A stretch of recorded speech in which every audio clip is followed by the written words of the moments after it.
Give her a little note. All right, Olivia, if you're home watching, everyone say hi. Hey, hey. Make sure you do the warm-up questions. I'm going to email those to you. We're going over those right now. So hit the pause button and go do your warm-up questions. Let's skip past 10, 11, 12, 13. 14. Why a single executive? Why a single executive, Nick? Both of you. They thought that George Washington would be picked, and they trusted him to not abuse his power, and also the nature of the office demanded efficiency and accountability. Excellent. To execute laws. Yeah, to execute laws. So you got both kind of ends of it. One is Washington, and that may be the more superficial of the reasons. The deeper-seated reason has to do with the nature of the office, which is to execute, to carry out democratically decided laws. The law has been debated, and now we need to act swiftly. If you have multiple executives, you're going to have quarrel. You're going to have inefficiency. And that's bad in this particular office. What if the law is to conduct war? You need to act swiftly. What if it's to bring aid, disaster relief? You need to act swiftly. So we need the ability to execute or carry out in a kind of swift fashion, in a efficient fashion. And if something gets screwed up, the nature of the office is that we want to be able to point blame. And with a single executive, you're able to do that. So we've got increased accountability as well. Good. What's the restrictions they place on the term for the president? Let's do the whole math. You can do it in a chorus here. How many years in a congressional, in the House of Representatives, a congressional representative's term? How many years? 2. How about for the president? 4. How about for the Senate? 6. Good. Okay. 2, 4, 6. There's your answer. What's the logic? What's the logic to the 4, Nick? They just wanted to have a happy medium between the two. Good. And what is the happy medium? That's exactly it. It's a happy medium. What happens when you go quick election cycles versus long election cycles? What increases and decreases? Alex? For the House of Representatives, they won't do anything too drastic because they need to be up for re-election sooner. For the Senate, they have sort of more room to do what they think is right. Good. And not worry about elections, and then the president is somewhere in between. Excellent. So we've got increased accountability on one end and increased independence on the other end, and both have their merits, president right in between. Now, when you were defining and explaining the Electoral College, ideally you start with its historic intent. And what is the historic intent? How do they feel about you in electing the president? And therefore, what do they do? Ryan, what do you think? Well, they wanted to ensure there was no mob rule, so that's what the Electoral College came in. Yeah. So they don't trust you to elect the president because you're mob rule. We're not smart enough. So historically, who were you electing? What is the Electoral College count? So you were electing a representative who in turn does what? Who elects the president for you. Yeah. So what you want to get in your definitions eventually is this idea that you were electing independently minded electors. Independently minded electors who made an independent and more informed and more intelligent choice than you and I. What sabotaged the Electoral College? What didn't they anticipate? Political parties. So now it is more of a rubber stamp. And what it essentially looks like is you are voting within a state to nominate the candidate for a particular political party to run against the other candidate or to assume a national office. So I've got kind of a party, a state, and a federal government all kind of in partnership to hold this election. That makes it a little confusing. But essentially what you're doing is you are voting for that slate of electors that a political party put forth, and they in turn cast the official vote for president. But because they're selected by party, they pick diehards. They pick people that are going to vote, no questions asked, for the party that they represent. Occasionally, you get a rogue elector. They call them faithless. There's a new term for you. Faithless electors. They have no faith. And they'll vote differently, but it's never been enough to skew the election results, because we are talking about some significant numbers, right? Well, I don't want to bring it up. What is that magic number? What's the total number of electors? What's it based on? That would be in your definition as well, some numerics. You're voting for a slate of electors, and collectively, how many electors are there?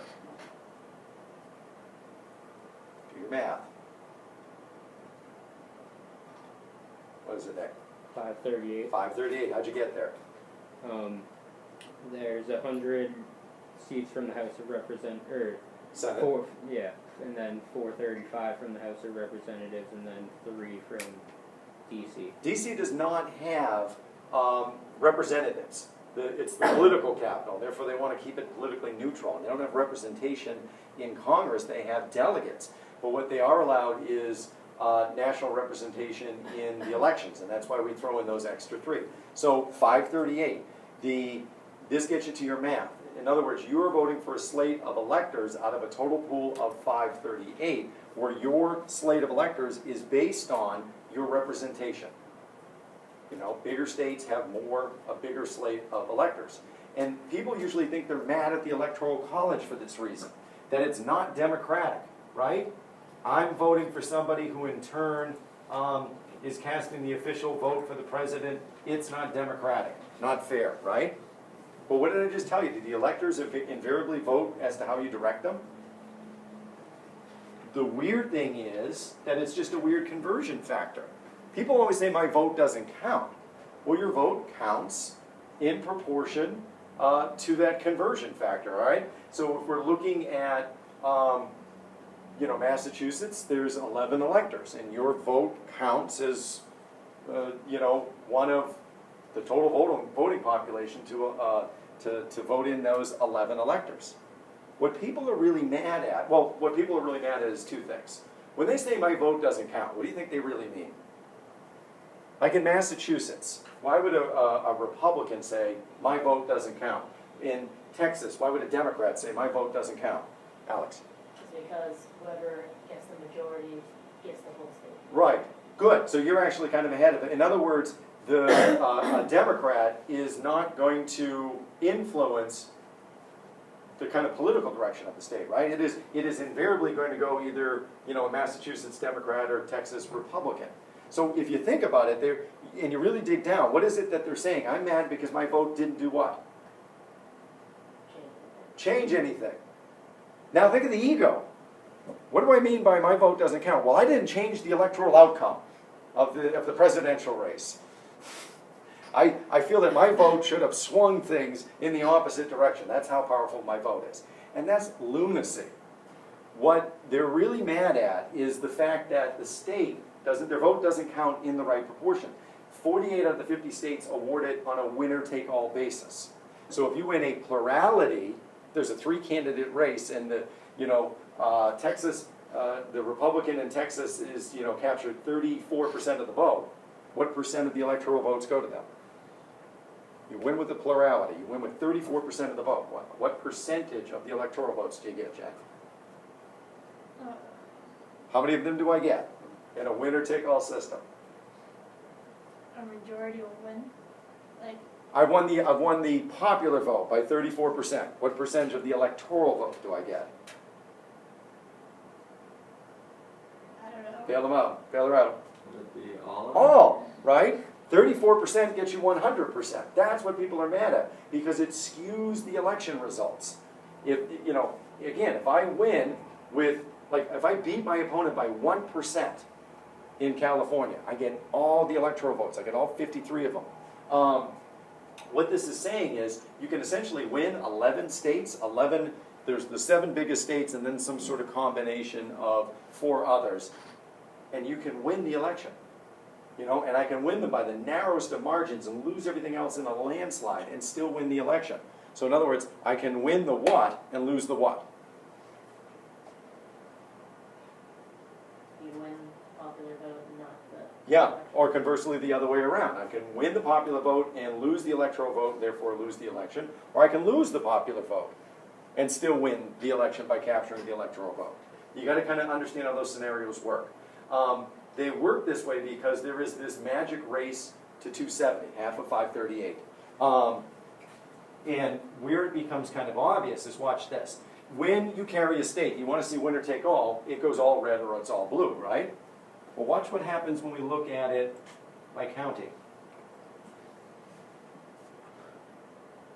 You know, I don't know if you remember what color Florida was, but it was blue. But when you look at it, it looks red. What do you think is carried the election there? What are these blue pockets there? Leo? They're like the densely The populated. densely populated cities. So what they can begin to do, and I was showing some of you that remained here the other day, is they can begin to kind of go in county by county and look at, okay, where do we have a chance of flipping people? This is 57 to 41% in Marion County. Maybe we can flip people. Well, how are we going to flip people? Well, we have experts who sit there and gather data and realize that, okay, Obama has an advantage with female voters. Romney has an advantage with white voters. Obama has an advantage with Hispanic voters. Let's pick it, you know, let's look at demographics, what places we can tip. Let's look at, geography and demographics. And let's come up with a campaign plan to kind of, win the election. You want to see it kind of cool? Here it is by share of electorate. They crunch these numbers all kinds of ways, and it's a math. A lot of politics becomes this math about, we're going to target certain swing states.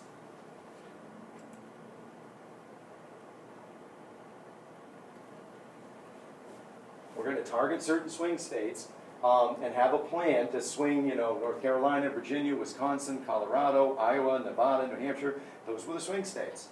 And we're going to come up with a pathway to kind of win. This is the criticism of the Electoral College. It's not that your vote doesn't count. It's just it skews the numbers. And as the numbers get skewed, so does campaigning. So campaigning gets concentrated in large states. If large states are in the pocket, they don't necessarily go there. But large states are ones that most people kind of fixate on first. More so, we're going to concentrate on the swing states and swing populations. And that's going to dictate where we go. Okay? So, bit of a tangent. We cover it a lot more detail when we go to the Electoral College. But I did want to cover that in as much detail as possible. What we're trying to do to bring you back to the lecture is talk about all the ways that we safeguard the presidency.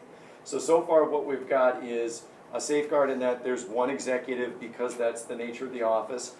There are term limits in that they serve a 4-year term, but how often can they run for re-election? Currently. Historically? Unlimited, right? Because of FDR and his shattering of that record, we passed which amendment? Anybody remember? 22nd. You do remember that math. Good. 22nd Amendment makes it 2 terms. Funny math. 2 times 4 equals what? What's the maximum number of years a president can serve? Who said it? 10, right? There's a funny scenario, and we'll get into it in a second, like what happens if the president dies while in office? And there's a tipping point. If the president dies within the first 2 years, who assumes the duties of the office? Vice President. We have that kind of written in, that there is a path for succession. The Vice President kind of fills in. The Vice President is filling in a 2-year plus kind of term that wasn't originally his own. Consequently, he can only run, or she, can only run for one of their own. But if that death happens magically after the 2-year mark, they get to fill out the remaining term and then run for 2 of their own. So it equals like a maximum of 10 years. Funny math. And we'll get to that succession in a second.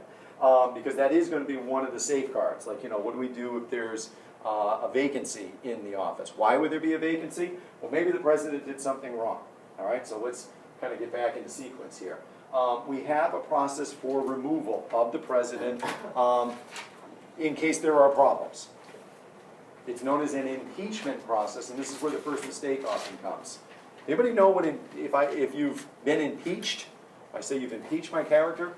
Bring forward like the House Representatives on charges. Charges, right? So impeachment just says that you're going to be charged. It does not necessarily mean that you've been convicted and ousted,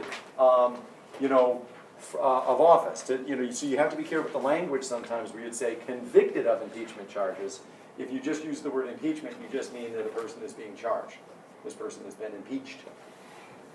All right? And what it's indicating is there's a multi-step process here that makes a lot of sense, because if you think of our judicial system, it's set up that way. There's the accusatory phase, and then there's the trial phase where you get your conviction. It's a two-step process. To backtrack a little bit, let's look at what you could be impeached for.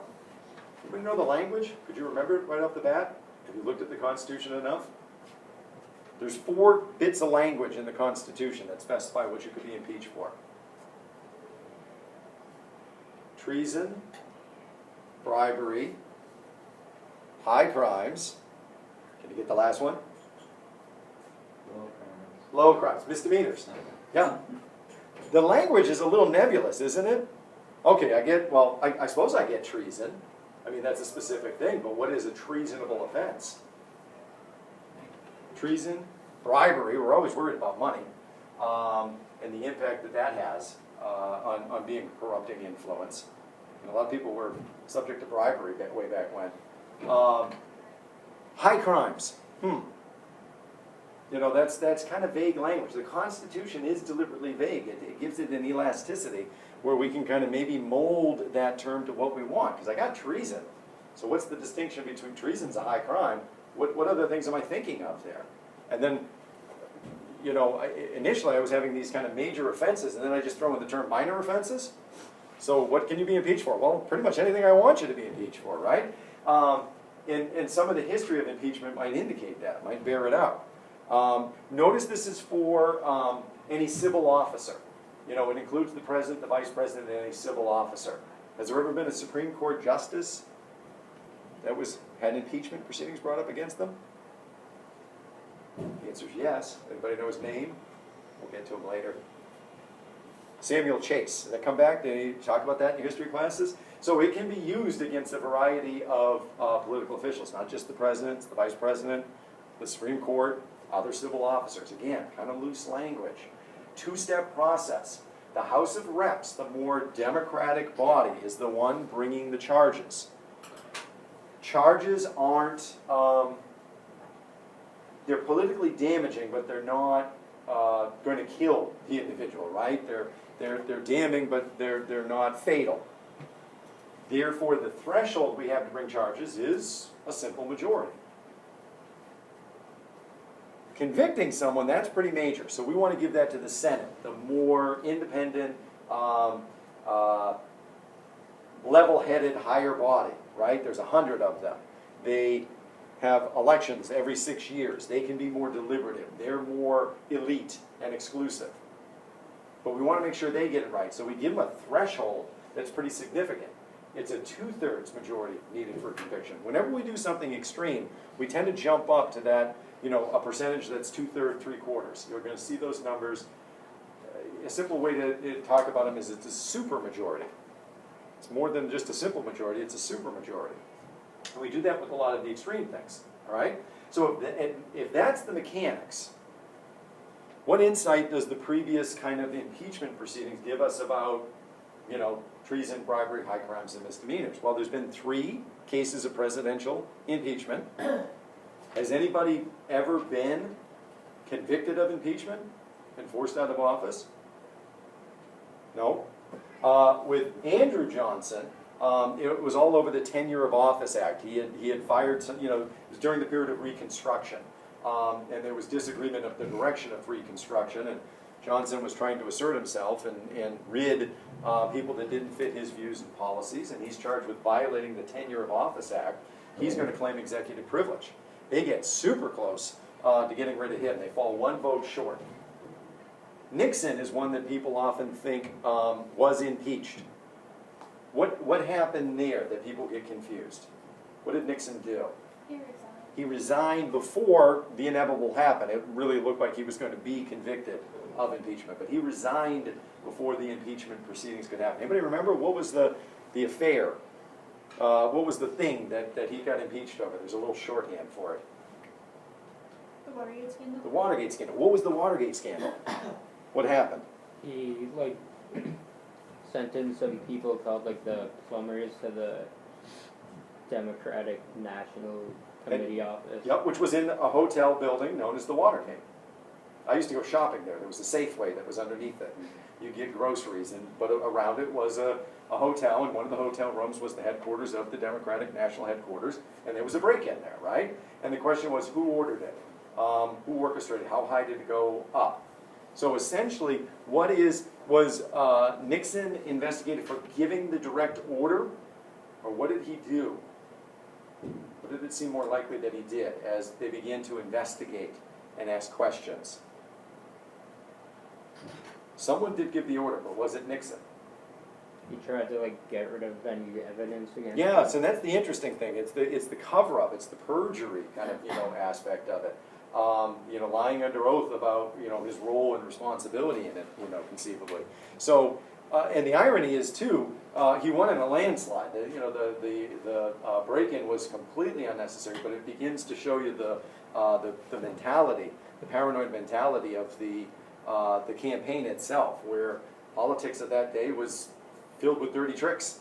Nixon had been victimized himself, he felt, several times because someone had done an underhanded thing, so he's playing rough himself. Tries to cover it up. There's all these tapes. It becomes very obvious that he's had a role in the cover-up, if not the immediate order of it. Steps down. How about Clinton, without getting into too much of detail? What is he charged with? Well, it was for like having an affair with Monica Lewinsky. So was he? Is that a misdemeanor? Can you be? Because you're right. That's the controversy. But it again is the behavior that surrounds the affair. Lying under oath about the affair. The affair itself, he had said, yeah, I had an affair. Is that impeachable? Not unless you were really looking to do some sort of, I don't know, political, assassination. It's not. It doesn't necessarily fit in here. What had happened is Clinton was being investigated all the way back to the time as a governor. And by the way, once Watergate happens, everything becomes a gate. That's the kind of famous thing. So there was real estate deals that they were looking into to see if Clinton used his position of governor of getting some unfair insider kind of information with regards to real estate. And that led to Travelgate, which led to Nannygate, which led to, they had appointed an independent prosecutor who had almost like no limits as to what he looked at. And as he's looking at things, he looks at Monica Lewinsky. Because there had been some gifts and some exchanges that went on. And what is your relationship to this woman? And as it unraveled what the relationship was to that woman, Clinton covers up the affair. And that's what he is charged with. When it comes to conviction, the country swang on this one. And that in part maybe is beginning to define up what is high crimes versus misdemeanor. The economy started to boom. And to be honest with you, public opinion swang and said, I don't care what Clinton is doing. I don't care if he's, driving a stolen car down the highway backwards, firing off shotguns at random through a school zone. The economy is doing fantastic. They got mad at public opinion, went to Clinton and went against Congress, and consequently you kind of see the vote come in where it's not really close to a majority, but not close to a supermajority. At any rate, these three things give you a kind of insight as to how good of a safeguard is this. We've got a very, powerful office where there's a single executive.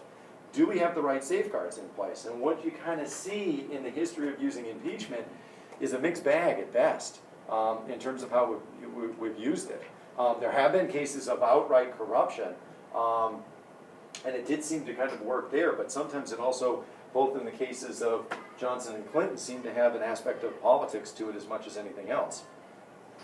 All right, so getting to the idea of succession, because I've already given you one scenario where you could lose a president, right, through impeachment.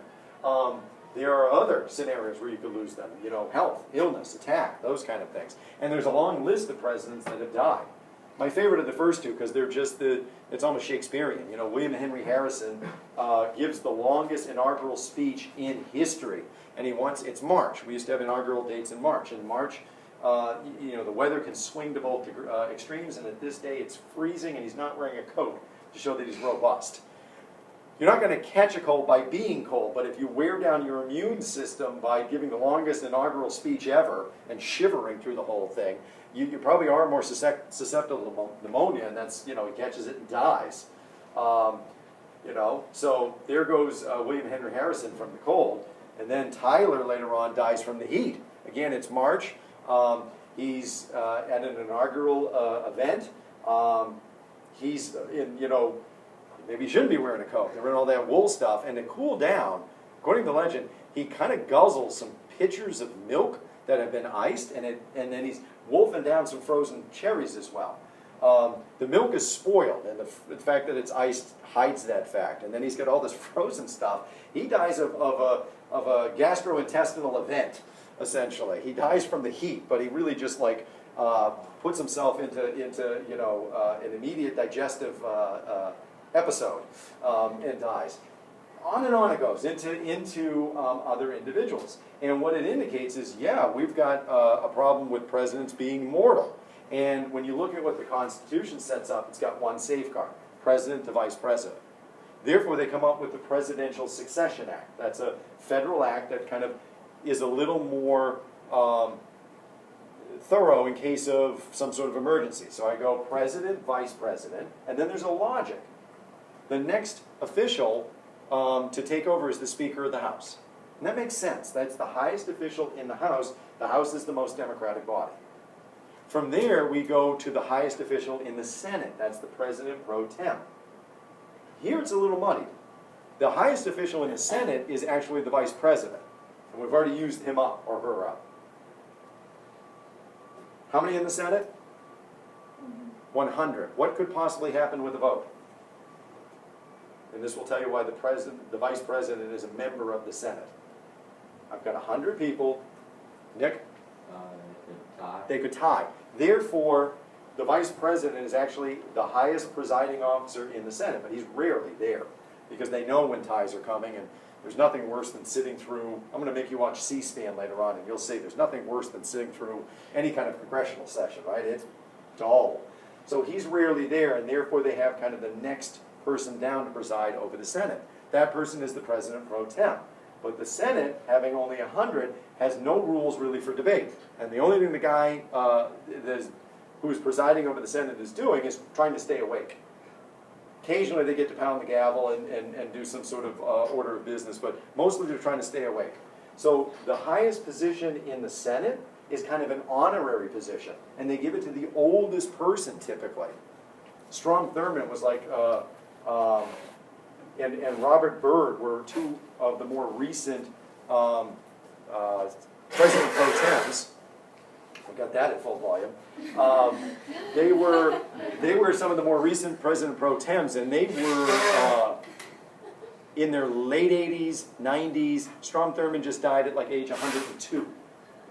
Now I want you to think about that. A person that is in their late 80s, you pick them for their age and their seniority, and they are how many heartbeats away from the presidency?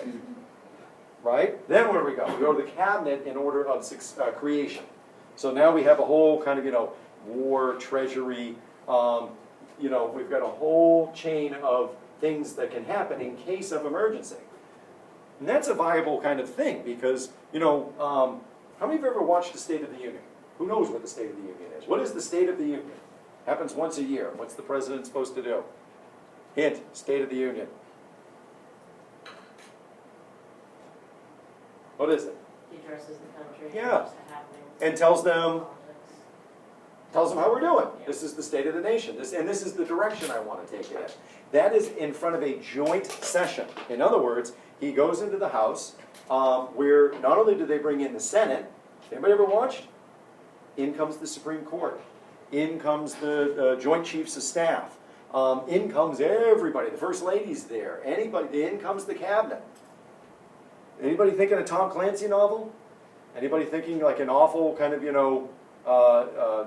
action movie? If you were a dastardly person, what would you do?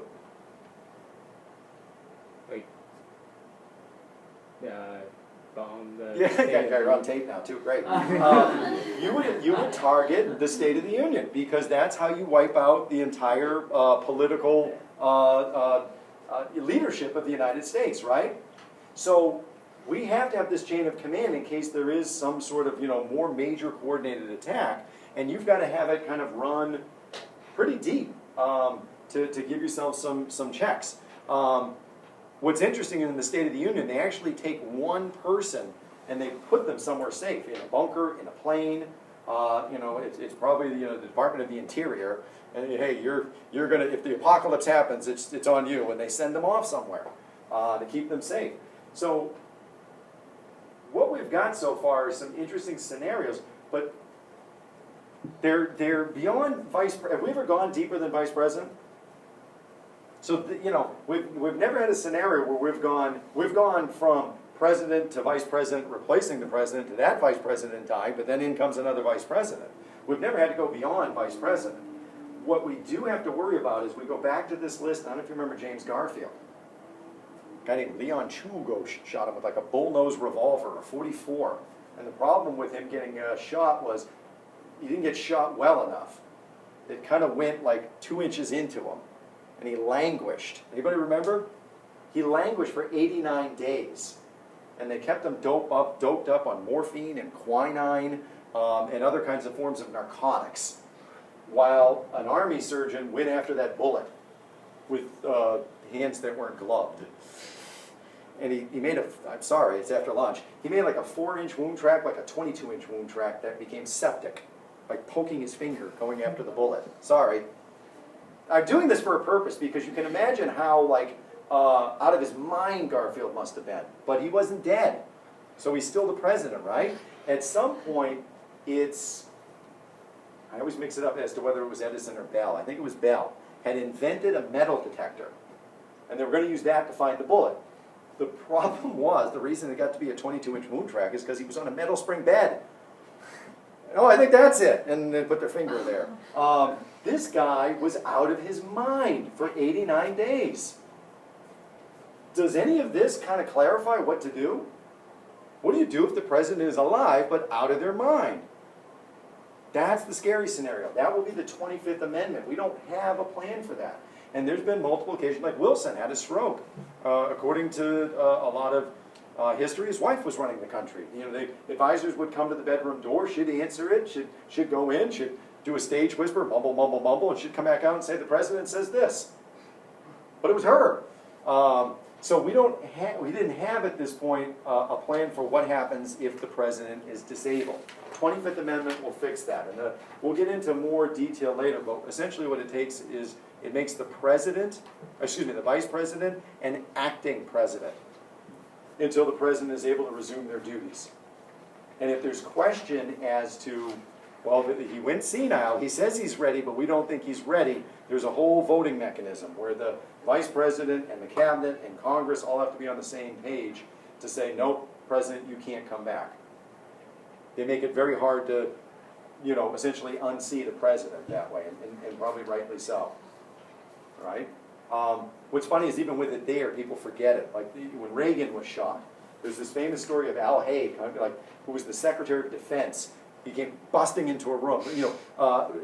Essentially Reagan was under the ether. He wasn't dead, but he was unconscious in surgery. And Al Haig came busting into the war room and said, "I'm in charge now."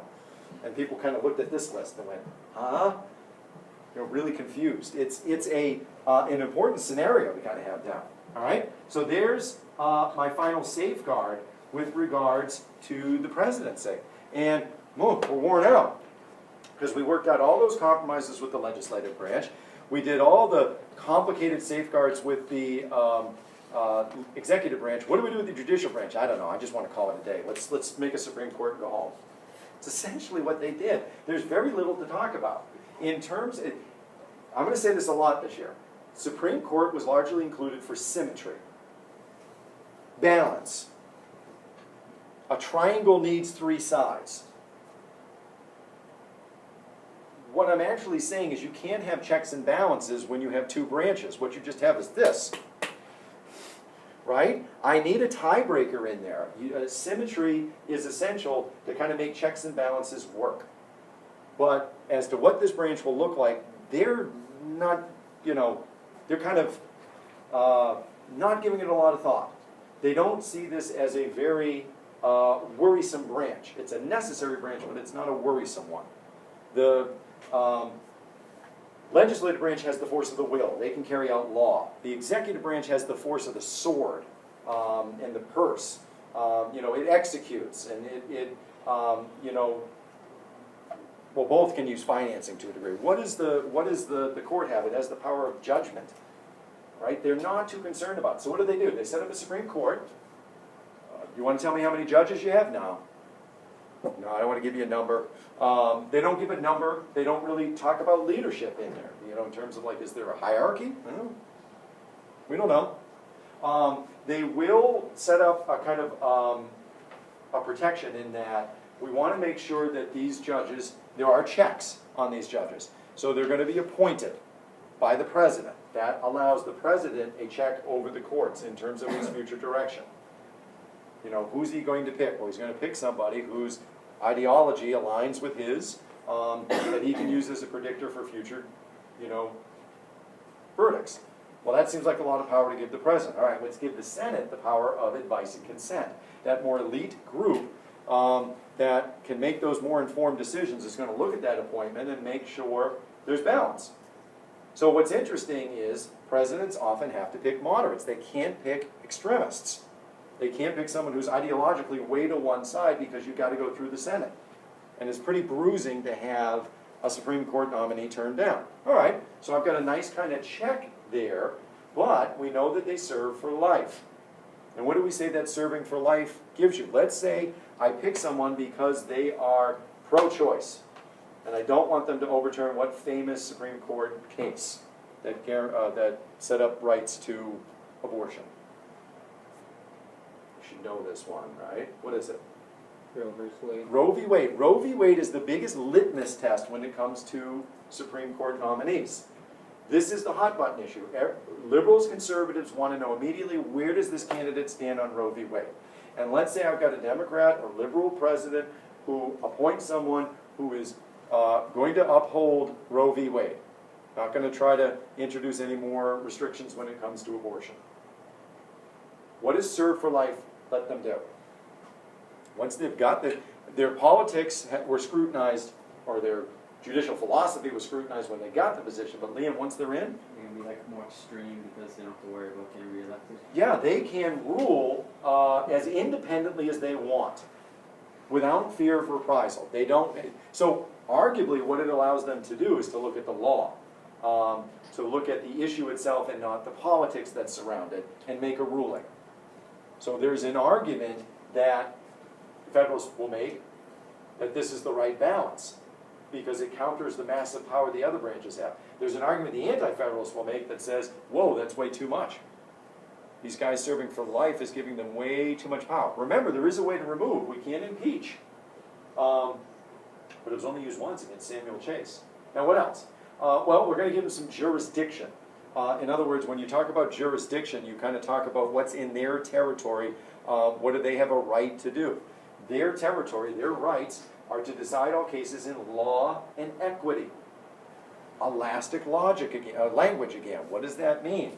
It's going to take some time to work out what we mean by law and equity. You're going to wake up sweating over Federalist 10. You're going to remember those numbers. You're going to scream 538 and 100 and 435 out all the time.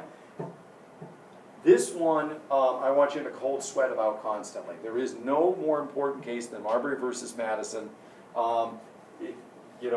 McCulloch versus Maryland comes in at a very close second. These two cases you need to know hands down. Today, all you need is shorthand. Does anybody remember what triggered Marbury versus Madison? There's a little controversy, and there's a phrase, and this is your gateway. It had to do with the midnight judges. Good. Midnight appointments, those midnight judges. John Adams is the outgoing president. He's a Federalist. He wants strong central government. Jefferson is the incoming president. He's a Democratic Republican, but essentially what you're looking at is they're the opposite. They favor state rights. Jefferson wants everybody to own land because that's going to make them loyal.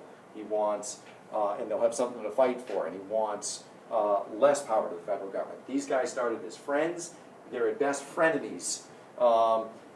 More likely at this point they hate each other. They had gotten kind of saddled together. You remember the election where they got kind of, they're from opposite political parties, but they were together on in an administration. Jefferson was the president. Adams was the president. Jefferson was the vice president. We'll clarify how that happened later, but they hate each other. And they're worried the other is going to be the demise of the country. So what is Adams doing? He is desperately filling out these. There was a Judiciary Act that created all these new judicial appointments, and he's filling them as quick as he can with Federalists. There's a formal process. You write out a slip, and then someone delivers the commission that has the seal, and the position gets filled that way. Adams is making so many, and his administration is making so many, they don't have time before the clock runs out in their administration, and there's a whole stack full left over on his Secretary of State's desk. His name is John Marshall. Does that name ring a bell? John Marshall doesn't have time to deliver everything. The incoming Secretary of State, Jefferson's Secretary of State, is James Madison. And under the advice of Jefferson, he says, I'm not filing these. A guy named Marbury, it's Marbury versus Madison. William Marbury says, hey, I'm supposed to have a job. There was a commission on your desk to name me Justice of the Peace in Washington, D.C. You have a legal obligation to fill this appointment. What he's doing is he's bringing a case in front of the courts, saying that, there is if there's a commission, they have a legal obligation to fill it. What's interesting is he gets in front of the Supreme Court because of this Judiciary Act I just mentioned, which, and this is going to get complicated, gives the Supreme Court original jurisdiction over cases involving a writ of mandamus. Original jurisdiction, the right to hear a case first. In certain circumstances, the Judiciary Act says the Supreme Court has a right to hear cases first where the government is charged with doing something and perhaps has failed to do so. A writ of mandamus is an order to compel the government to do its job, right? So what we're looking at is the Supreme Court has the authority to look at this case under the Judiciary Act and compel the government if a right has been violated using a writ of mandamus. The Supreme Court has original jurisdiction over cases involving writs of mandamus. With me so far? What ought to sound bizarre is I keep saying the Supreme Court has original jurisdiction. What kind of court is the Supreme Court? This is a right to take a case right to the Supreme Court. What kind of court is it? An appellate court? An appellate court, right. An appellate court is one that reviews the decisions of lower courts. We've kind of jumped out of the queue here. And this will become the crux for the decision because it is an absolutely brilliant, brilliant decision. All right, having kind of set up some of this, here's what's going to end up happening. The outgoing Secretary of State, John Marshall, does not fill these commissions, doesn't deliver them, except his own. He is a nominee to become the Chief Justice of the Supreme Court. He will preside over the very case that he initiates. The case he has to look at is, does this William and Marbury, who is a Federalist, have a right to a job? If he says yes, do you think Jefferson's going to like that? Do you think Jefferson will help him uphold his decision? The Supreme Court is in its infancy. It doesn't have a home. It doesn't have a leg to stand on yet. And if you go forward enough, does anybody remember Andrew Jackson's in the Cherokee versus Georgia, when he didn't like that Supreme Court decision? Does anybody remember the famous quote? The Supreme Court has made its decision. Now let them enforce it, right? He can't necessarily give the fellow Federalist the job because it would take Jefferson to implement it. He's not going to do it, and the court loses face. What does he do? Well, it's very interesting. What he does is he strikes down their power that is given to them under the Judiciary Act. He says the power that was given under the Judiciary Act that gave us original jurisdiction over writs of mandamus is unconstitutional because you changed our jurisdiction without changing the Constitution. You can't use a federal act to say that this is what the Supreme Court is now. You have to go through the Constitution to do that. In doing so, they gave up a power. They gave up the power to look at a case first. But that's a tiny power in comparison to the power they got, which was what? This is why Marbury versus Madison is so important. What do they get? Judicial review, the right to look at acts and laws and decide if they're constitutional. Who did they exercise that power of judicial review against? Who did they take a power away from? There's the beauty of it, themselves.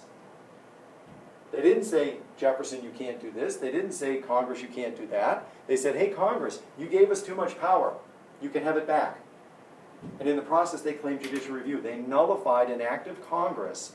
But Jefferson isn't going to say, you can't do that, give Marbury his job. Doesn't want Marbury to have his job. Congress isn't going to say, no, take this power. So they claimed a power by exercising it against themselves, and then they sat on it. Didn't use it for like 40 years. And when they did finally use it, they used it against the states first, until it became part of an accepted practice. A lot of detail there, but Marbury versus Madison is huge because it essentially is over the midnight appointments, and it gains the Supreme Court the power of judicial review. Because it's not in the language. We have to figure out what the court is going to do because it's not in the language. What's the other major thing the Constitution does with regards to the court? Well, arguably, it's going to give the court power when it establishes the supremacy clause. Because that would, and is ultimately going to say that decisions on the federal government, or by the federal government, which includes the courts, are supreme. That one gets worked out in McCulloch versus Maryland. Does anybody remember what the trigger for that one is? What's the controversy? The national government does something, and we're going to be in Maryland. Had to do with the banks. Good, that's your shorthand. It's a national bank, right? And there's two questions really at play. What is Maryland trying to do with this bank? They're trying to tax it because they favor like state banks. Yeah, Maryland is not happy about the national bank. I'll often point out the power to tax is the power to destroy, and they're looking to put a hurt on the national bank. It's a question of, do the states have the authority to tax a national institution? In looking at that question, we've also got to look at the question of, does the national bank have a right to exist in the first place? So that's going to involve looking at the powers that are listed, that are delegated in the Constitution. We're going to look at these delegated powers. I have the power to borrow and coin money. I have the power to tax. Does it say national bank anywhere? So what the court is eventually going to do is say, no, it doesn't say anywhere, but it could be implied from the delegated powers. And then, once we figured out, yes, the bank does have a right to exist, does Maryland have a right to tax? No, because of the supremacy clause. McCulloch versus Maryland is huge because it reads into the Constitution implied powers, and it upholds and gives us the definition of what the supremacy clause means. Both dramatically expand the power of the federal government. Implied powers. You're going to get this down eventually. That's the power to do anything that can be logically derived from the delegated powers. It can't just be from nowhere. But if I have the power to establish armed forces, can anybody give me an idea of what an implied power might be? I have the power to establish armed forces. What might it be? Nick? Use those forces to take over something. Yeah, I have the power to direct them, and to direct them in terms of not just defense, but maybe, I don't know, empire building. How do I get that army in the first place, too? I have the power to establish an armed force. I'm going to need, how do I make it? What do I need? Can you like compel the states to send troops? It's not a delegated power, but I can certainly say it's an implied power, that I have the power to implement a draft and conscript people into that army. That's an implied power. And if the states resist, I have the supremacy clause to say that my law trumps your law. All right? That's huge. All right? Almost there.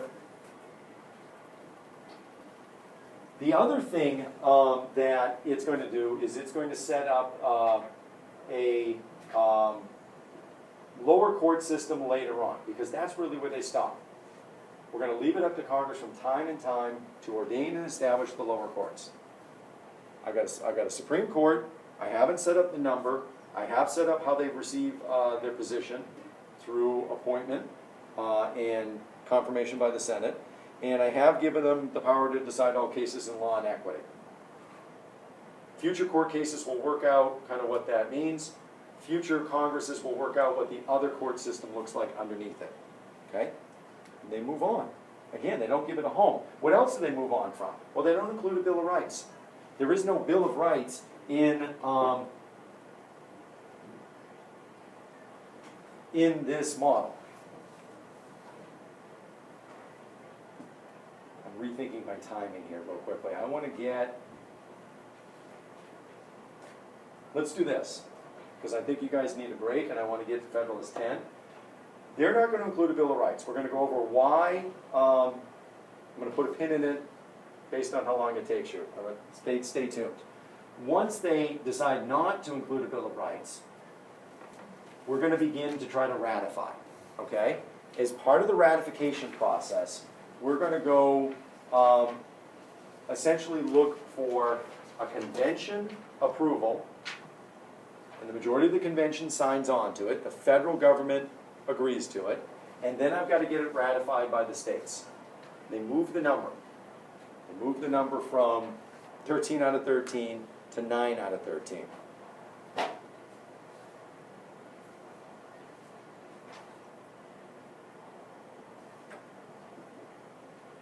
We go state by state. The two most important states, like I said, are not necessarily when you get to magic number 9, because when we get to New Hampshire, that ought to be it. The most important states are going to be Virginia and New York. Remember why? Virginia and New York. Why are they so important? They're like the wealthiest and the largest states. Good. Wealthiest and the largest. To swing Virginia, it's Jefferson and it's George Washington. They swing to the Federalist side and they kind of swing that state. To swing New York, what did you read? What did you read? One of what?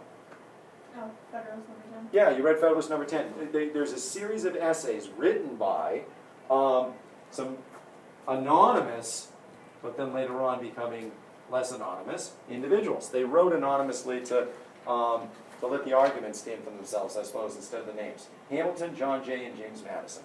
Right? So there's a series of essays that are designed to swing New York. Number 10 is the most important. Okay? So what I'm going to have you guys do right now is get with a partner. I'll make pairs here in a second. Compare your version to their version. And then when you're ready, ask for the cheat sheet. And do kind of a second round of edit. What I'm going to look for is that modified version to be, typed or handwritten out that you're going to be able to turn in to me, right? So, day I collect, it's going to be independent and group summary for each of the Federalist papers that I assign. Any questions? All right, we pause.